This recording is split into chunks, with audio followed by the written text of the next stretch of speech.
오늘 말씀은 누가복음 23장 44절부터 49절까지 우리 함께 합독하도록 하겠습니다.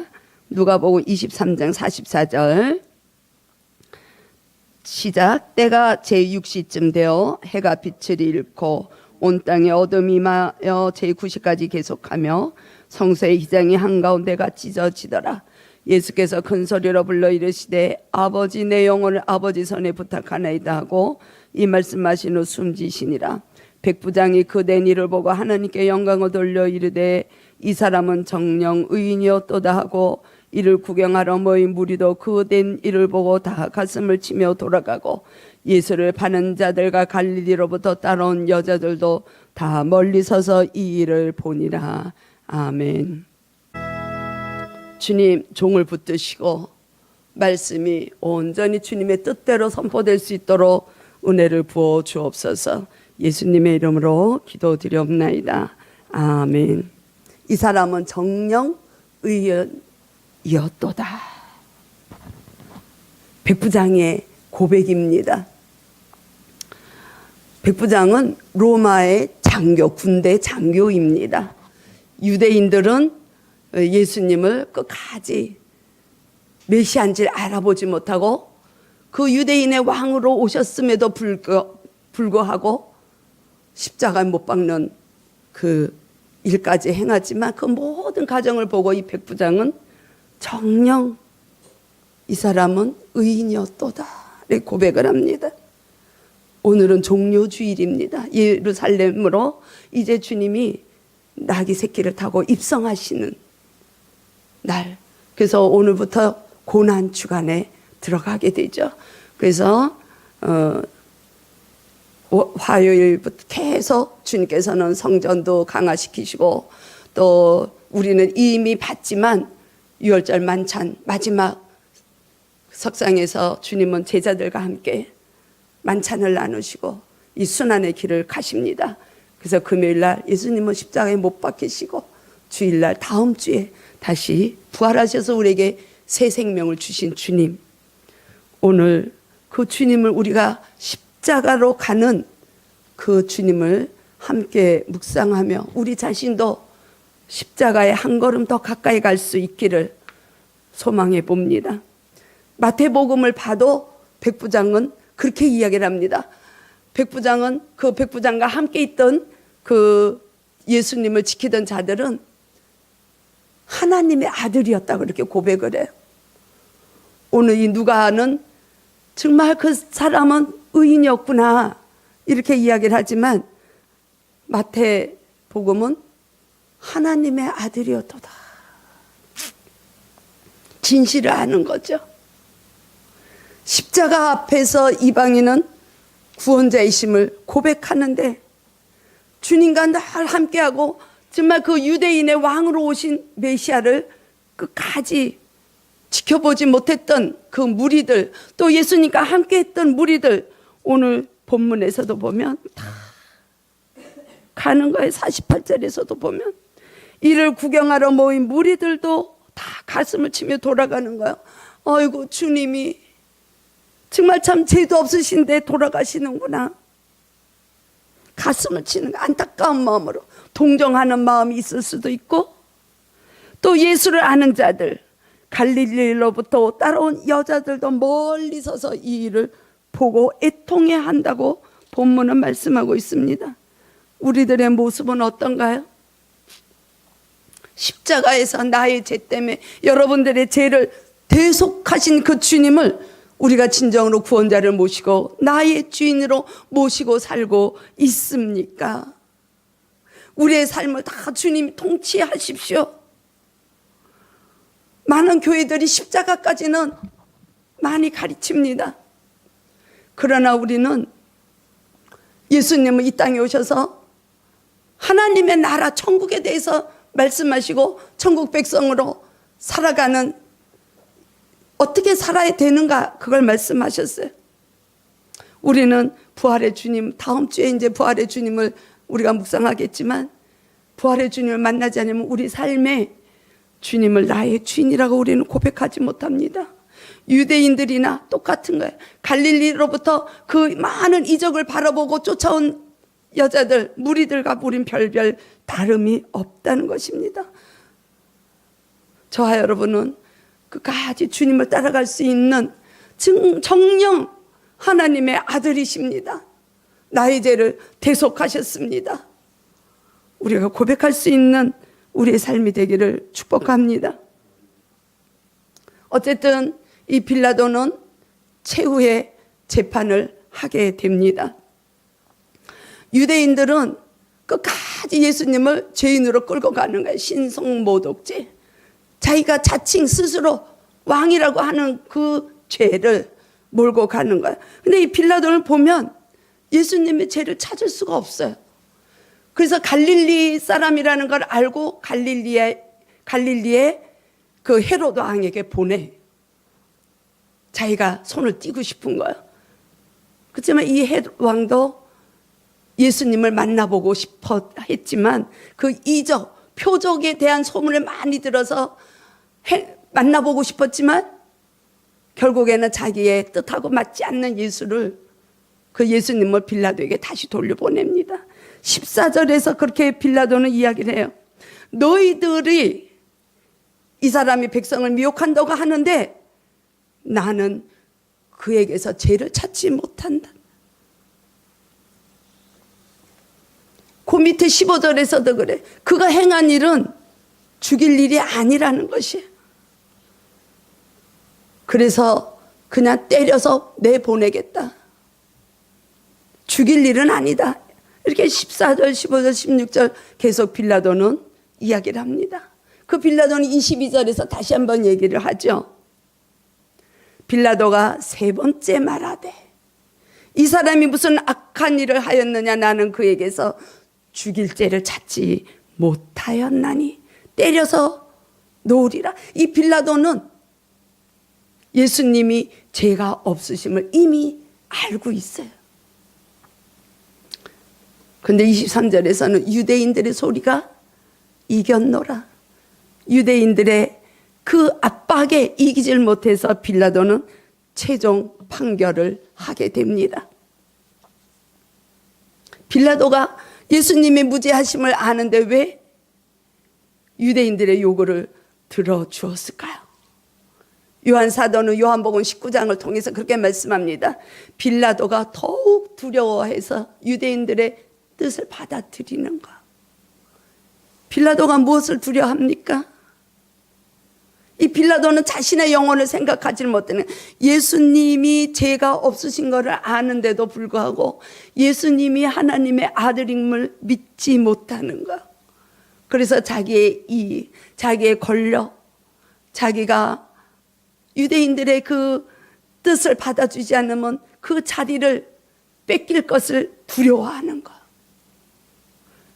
그래서 이 빌라도는 예수님을 처형하는 판결을 내리게 됩니다. 빌라도는 상식적으로 알았어요. 예수님이 어떤 분이라는 것, 무고하다는 것을. 우리는 상식적으로 교회에 들어와서 머리로 다 알아요. 입으로 우리는 이야기를 해요. 예수님은 나의 죄를 대속하신 주님이라고, 십자가에서 못 박으시고 다 이루셨다고 말씀하신 주님이라고, 주님이 휘장을 찢어서 우리가 하나님 앞에 나간다 우리는 이야기를 합니다. 상식적으로 이야기를 합니다. 그러나 우리가 두려운 마음은 없습니까? 우리에게 진정한 믿음이 있으십니까? 예수님을 나의 구주로, 나의 구원자로, 아버지의 아들로 이 땅에 오심이 나의 죄 때문에 오셨다는 것을 우리가 믿습니까? 빌라도는 보이는 것을 추구했기 때문에 예수님을 못 박는 자리까지. 우리가 예배 시작 전에도 예배하면서 사도신경을 고백했지만 2000년이 지난 지금까지도 교회 다니는 모든 자들은 빌라도를 이야기를 합니다. 보이지 않는 것을 추구하고 가야 되는 우리의 믿음은 과연 내 안에 있는가? 십자가는 예수님의 죽으신 자리라고 우리는 알고 있죠. 그 자리를 통해서 주님은 영광의 자리인 것이라는 것입니다. 십자가를 지심으로 고난을 지나시면서 아버지께 영광을 돌리시고 나에게 이제 영광이 임하였다. 요한복음을 우리가 묵상하면서 알지 않았습니까? 예수님은 요한복음에서 그렇게 말씀하십니다. 요한복음 3장에 니고데모가 찾아왔을 때 그런 얘기를 해요. 모세가 광야에서 노뱀을 들린 것처럼 나도 들려야 된다는 거예요. 인자도 들려야 한다는 거예요. 왜?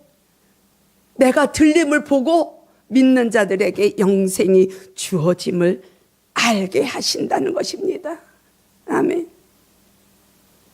그게 3장 15절에 나오는 말씀이에요.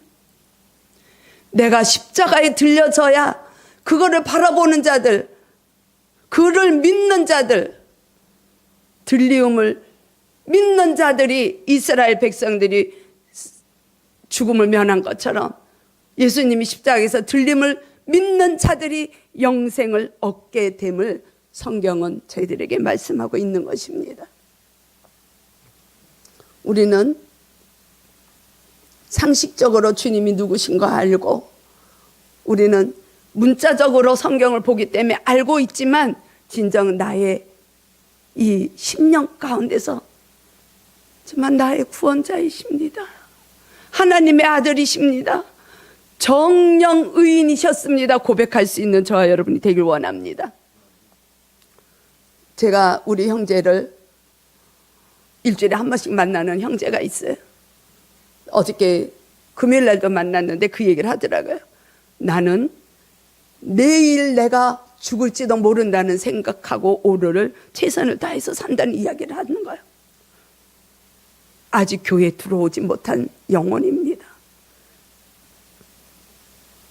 바깥에 있는 분도 그런 이야기를 하는 거예요. 그래서 자기 마음을 자꾸 깎아내리려고 애를 쓰고 산다는 거예요.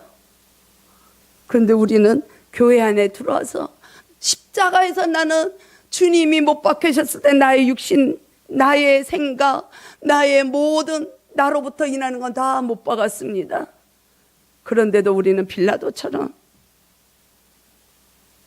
주님을 다시 한번 십자가에 못 박고 있지는 않는지 생각해 볼 문제가 아니겠습니까? 우리는 무엇을 더 두려워하고 있습니까? 저와 여러분들은 진리의 오류를 범하지 않기를 축복합니다. 우리가 진리를 믿지 못하기 때문에 세상과 타협하고 불의를 저지르고 불법을 행하면서도 우리는 잘 믿는다고 이야기하는 분들이 얼마나 많은지 모릅니다. 어떤 분이 지난주 중에 저한테 카톡을 보내왔어요. 교회 다니는 분들은, 크리스찬들은 심판이 없지요? 그리고 문자가 왔어요. 제가 그래서 성경을 몇 구절을 보내줬습니다. 심판은 오직 그리스도 앞에 섰을 때 주님이 우리를 심판하지만 진정으로 나의 마음이 주님을 주인으로 모시고 사는 자들은 심판 대신에 영광이 임할 것이다. 그 자리에서 나의 죄는 자복하면, 그렇게 제가 답변을 했습니다. 분명하게 마태복음에서도 예수님이 그렇게 말씀하시는 거예요. 주여 주여 한다고 하나님의 나라를 다 소유할 수 없다는 거예요. 교회에 들어와서 그냥 문의만 왔다 갔다 한다고 하나님의 나라가 우리 심령에 심겨지지 않으면, 이 땅에서 우리가 그 천국의 삶을 살지 못하면, 주님의 뜻대로 살지 못하면 우리는 보장할 수 없음을 우리는 알아야 돼요. 근데 많은 자들이 그런 왜곡된 생각을 하는 거예요. 나는 교회를 몇십 년 다녔기 때문에 보장이 돼 있다고 생각하는 거예요. 주님의 뜻대로 행하지 않으면 하나님의 나라를 볼 수 없다고 니고데모에게도 예수님은 그렇게 말씀을 하셨습니다. 성령의 충만함으로 살으라는 것을 말씀하시는 거예요. 그 주님이 이제는 골고다로 향하시는 것이에요. 26절에 보면 골고다로 행하실 때 주님은 십자가를 질 수 없어요. 너무 연약해졌어요. 채찍에 맞고 다 갈길갈길 몸이 찢어지고 십자가를 지고 가실 수가 없어요. 그래서 옆에 지나가던 구레네 시몬에게 십자가를 지어줍니다. 이 당시에는 그랬다 그래요. 죄인이 자기 십자가를 지고 올라갈 때 가지 못하면 아무나 그 십자가를 지고 같이 가는 그런 관습이었다고 그래요. 근데 그 마침 구레네 시몬이 지나갔던 것 같아요. 26절에서 보면 그렇게 되어 있어요. 구레네 시몬이 지고 가는데 복음서, 다른 복음서로 보면 억지로 십자가를 지고 갔다 이렇게 이야기합니다. 억지로 주님과 함께 구원 사역에 동참을 하는 구레네 시몬, 그 시몬은 자손들이 대대로 축복받는 것이 로마서나 마가복음을 보면 나와 있습니다. 우리는 어때요? 주님이 말씀하시면 아직은 아닙니다. 저는 아직 할 수가 없습니다. 저도 구역장 하고 이럴 때, 집사 때에 다른 부서에 임명이 되면 저하고 맞지 않는 거 임명이 되면 한 번은 해외 선교부에 제 이름이 들어가 있어요. 저 안 했어요. 봉사 안 했어요. 아직은이 아니에요. 나는 음악을 했기 때문에 구역장만 하는 거, 성가대 하는 것만으로도 족합니다. 그래서 해외 선교는 거기에 또 맞는 자들이 내가 아니더라도 하면 된다 이렇게 생각을 했어요. 그래서 저는 한 번 첫날 그 임원 그 회의할 때 나가고 그다음부터 안 나갔어요. 못하겠다고 이야기하면 자꾸 하라고 또 얘기할까 봐 아예 말도 안 했어요. 저만 비단 그럴까요? 주님이 나와 함께 구원 사역을 이뤄서 하나님의 경륜을 이뤄 가자고 말씀하실 때 주님 나는 이러이러해서 저러저러해서 아직은 조금 더 있다가 하겠습니다. 조금 더 있다가 그 기간에 우리가 이 땅을 떠난다면 그런 생각이 저는 요새 많이 들어요. 어떤 문제가 저한테 부딪히고 장애물이 올 때 제가 오늘 밤에 주님 앞에 쓴다면 어떻게 쓸 것인가 이런 생각을 하면 그냥 억지로 할 수 있겠다 이런 생각이 듭니다. 그래서 이 바울은 그 로마서 16장에 보면 자기 그 사역에 동참했던 분들을 다 일일이 격려하고 위로하고 그런 인사하는 부분이 나와요. 근데 거기에서 보면 그렇게 이야기를 합니다. 주 안에서 함께 했던 그 루포의 어머니는 내 어머니라.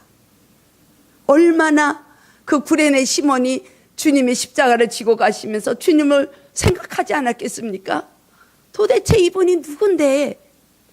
이 구레네 시몬, 이 당시에는 6월절이면 모든 이스라엘 출신 백성들은 유대의 그 예루살렘으로 모여야 되는 거예요. 다 흩어져 있던 유대인들이 그 예루살렘으로 들어오다가 이제 예수님의 그 십자가를 지게 된 것이죠. 이분이 도대체 무슨 죄가 있는가? 아마 생각했을 것 같아요. 그래서 그 예수님을 보면서 참 그리스도인이 되지 않았을까? 그러니까 이 바울은 그렇게 이야기하는 거예요. 주님 안에서 함께 했던 루포와 루포 어머니를 기억하며 그 루포의 어머니는 나의 어머니라는 거야. 루포는 그 구레네 시몬의 아들입니다.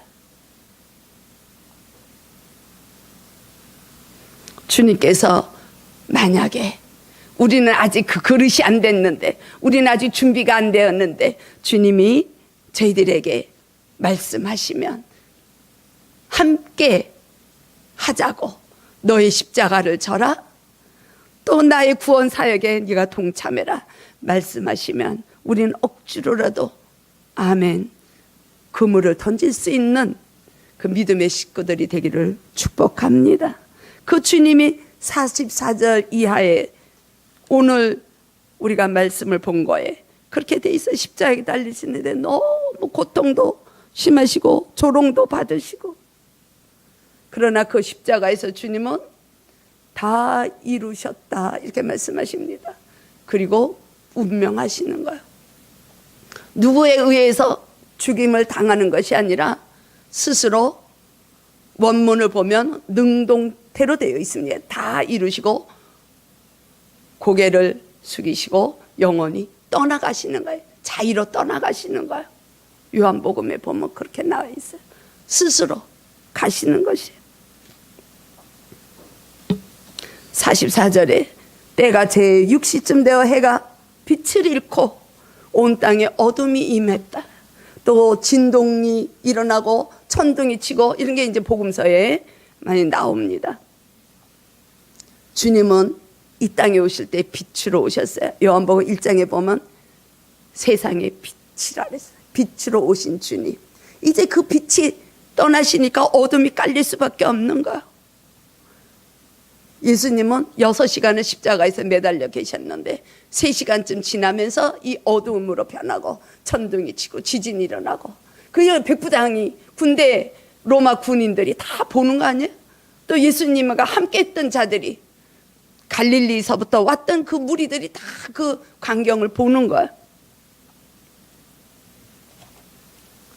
그 주님이 운명하실 때 어떤 십자가에서 어떤 일이 일어났는가. 45절. 3시간 동안 계속 빛을 잃고 온 땅에 어둠에 임하고 계속되는 가운데 성소의 휘장이 한가운데 찢어지더라. 45절. 아멘. 구약시대에 보면 성막이 있어요. 그죠? 이스라엘 백성들이 광야를 지날 때마다 성막을 옮기면서 다니죠.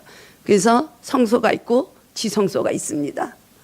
그런데 이 지성소는 하나님의 임재가 머무르시는 곳이에요.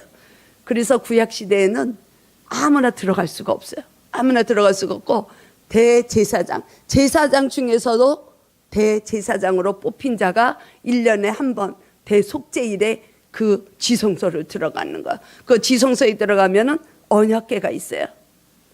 그래서 그 날개 있는 그 위에 쉬운 좌 아래서 하나님이 임재하는 그 상징의 언약궤가 있는데, 이 성소와 이 지성소와 가로막은 게 휘장이 있는 거예요. 휘장.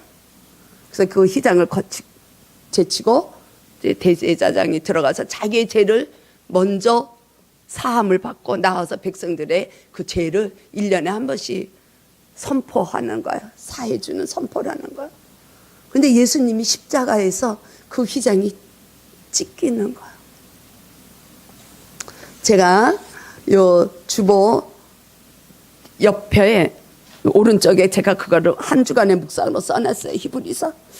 그걸 한번 같이 보실까요? 찢어진 휘장. 예수님께서 십자가에 달리신 6시간 동안 온 땅은 어둠으로 덮였습니다.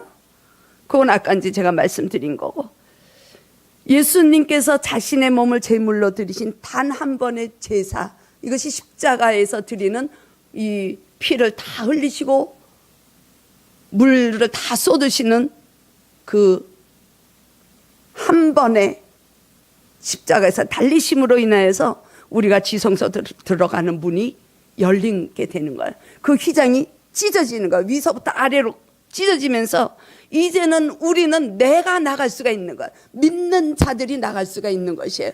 그래서 베드로 사도도 그렇게 얘기하지 않습니까? 너희들은 제사장직 같은 직분을 가진 자로서 왕처럼 살으라는 거야. 누구를 의지 않고 내가 직접 나가는 거야.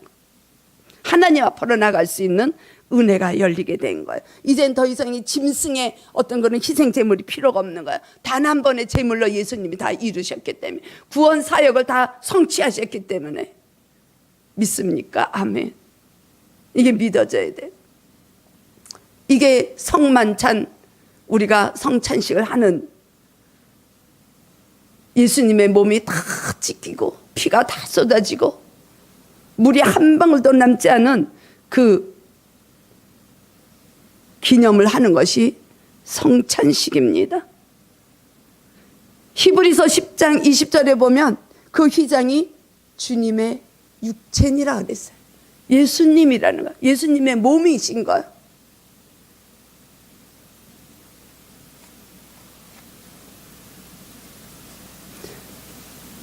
그래서 예수님은 대제사장이라고 하는 것입니다. 예수님의 그 십자가 죽으심으로 인해서 누구든지 주님을 나의 구원자로 고백하는 자들은 직접 하나님 아버지께로 나가는 거야. 그리스도 안에서 성령님이 우리 안에 계시잖아요. 성령님께서 우리 안에 다 이렇게 말씀하시는 거야. 깨닫게 하시고 죄를 자백하게 하시고, 우리는 원죄는 다 사해졌지만 우리는 살면서 자범죄도 많이 짓고 있잖아요. 양심이 조금 흐트러질 때도 있고 구정물이 있을 때도 우리는 목욕을 다 했지만 매일 발을 씻어야 되는 존재. 얼마나 주님의 그 크신 은혜, 사랑입니까? 이 한 주간 우리가 주님을 생각하며 주님을 묵상하며 십자가의 그 주님의 그 사랑, 나의 죄를 씻어주신 그 주님의 감격을 조금이라도 좀 느끼면서 살아가는 한 주간이 되기를 저는 소망해 봅니다. 그래서 우리는 보혈을 지나야 돼요. 보혈을 지나지 않으면 우리는 하나님 앞으로 나갈 수가 없습니다. 그리스도의 이름으로 힘입어 우리는 담대하게 우리는 믿음의 길을 갈 수가 있는 것입니다. 보혈을 지나서 우리는 아버지 앞에 갈 수 있는 것입니다. 우리가 그 찬양을 하지 않습니까? 보혈을 지나서 하나님 품으로 한 걸음씩 한 걸음씩 다가갑니다. 우리는 찬양으로 우리는 그렇게 고백을 하는 거예요. 존귀한 주, 그 보혈이 저와 여러분의 영을 새롭게 하십니다. 우리가 찬양을 늘 해도 그냥 감각 없이 하고 있지 않아요? 존귀한 내 영이 어떻게 해서 존귀하게 되는가? 그리스도의 보혈 때문에. 주님께서 십자가에서 달리시면서 휘장이 찢어짐으로 우리는 그 보혈을 통과해서 그냥 하나님 앞으로 나갈 수 있는 존귀한 자가 되는 것이. 그럴 때 우리는 하나님과의 회복이 이루어지는 줄로 믿습니다.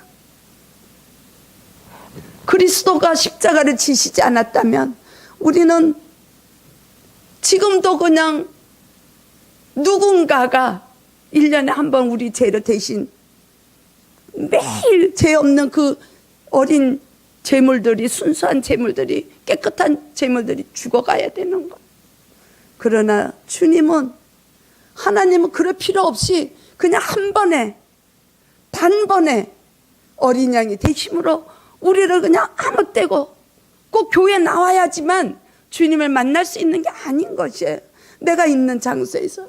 지난주 한 주간 제가 새벽마다 기도하면서 그런 기도를 했어요. 주님, 한 분 한 분을 주님 앞에 올려드리면서 주님 있는 곳에서 주님을 만나고 주님의 보혈을 생각할 수 있는 우리 성도들이 되길 원합니다. 그런 기도를 드렸습니다. 여러분들이 한 주간 살아나가실 때 꼭 교회를 오지 못해도 있는 곳에서, 직장에서, 가정에서. 그래서 저는 우리 교회 성도들을 위해서, 또 가정들을 위해서 내일부터 3주간 저는 저녁 금식 기도를 하기로 제가 결단을 했는데, 저는 사실 금식하고 싶지가 않아요. 이제는 나이도 있고 너무 힘이 들어서. 근데 새벽에 어느 날 기도하면서 그냥 제 입으로 고백을 해버렸어요. 그러니까 해야 돼. 그는 주님께서 저에게 저의 입을 통해서 고백하게 하시면 주님께서 그 일을 행하시겠다는 약속입니다. 믿으십니까? 진짜 그래요. 어려워요. 저녁 금식하는 거 쉽지 않습니다. 온정일 금식하는 거 쉽지 않습니다. 제가 고백하게 하는 거는 주님께서 내가 함께 하겠다는 약속을 제가 믿고 가는 거예요. 그 고난을 통하면 주님은 영광의 선물을 우리에게 부어주시는 주님을 저는 알아요. 그래서 저는 소망을 갖는 것입니다. 새벽에 기도하다 그냥 주님 제가 기도하겠습니다. 누군가를 위해서 딱 그 이름이 튀어나오더라고. 그래서 우리 성도들 한 분 한 분 그 가정을 통해서 21일을 제가 결단을 했습니다. 여러분들 보고 금식 기도하라고 말씀 안 드립니다. 여러분들은 있는 곳에서 제가 그래서 정했어요. 어떻게 함께 하나가 되어서 우리 성도들이 동참할 수가 있을까 생각을 해서 제가 물론 이제 새벽에도 하고 전 나름대로 기도를 하겠지만 오후 2시에서부터 기도를 하려고 그래요. 그래서 제가 1시간 적어도 1시간은 하니까 2시부터 3시 사이에 여러분들이 생각나시면 함께 그때 있는 곳에서 주님을 묵상하며 십자가를 생각하며 나가면 동참하는 것이 되겠다 이런 생각이 제가 들었습니다.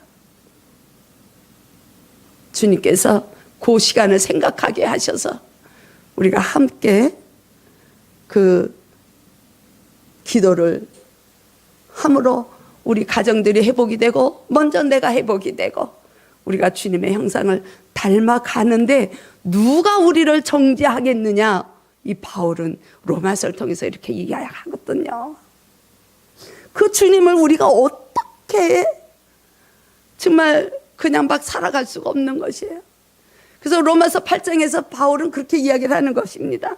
그리스도의 의를 힘입어 나가는 자들, 그들은 관계가 하나님과 회복이 되고 이웃이 회복이 되고 그래서 우리 심령에 나의 가시는 점점 줄어들고 생명나무가 세워지는데 어떤 악한 영이 우리를 정죄하겠는가? 누가 우리를 사망의 길로 이끌겠는가? 바울은 우리에게 그렇게 권면하는 것이에요. 너희들은 생명의 법으로 가라는 거예요. 육신을 따라가지 말라는 것입니다. 우리는 그 주님을 찬양합니다.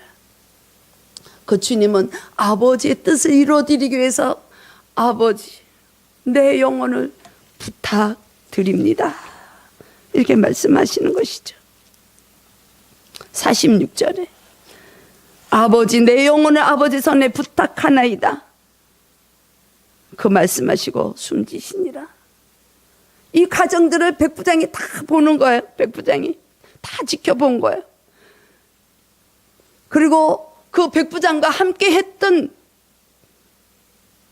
예수님을 지켜봤던 자들은 진실로 하나님의 아들이었습니다. 마태복음 27장에서는 그렇게 기술하고 있습니다. 그 백부장은 정녕 이 사람은 의인이었습니다. 고백하는 것이에요.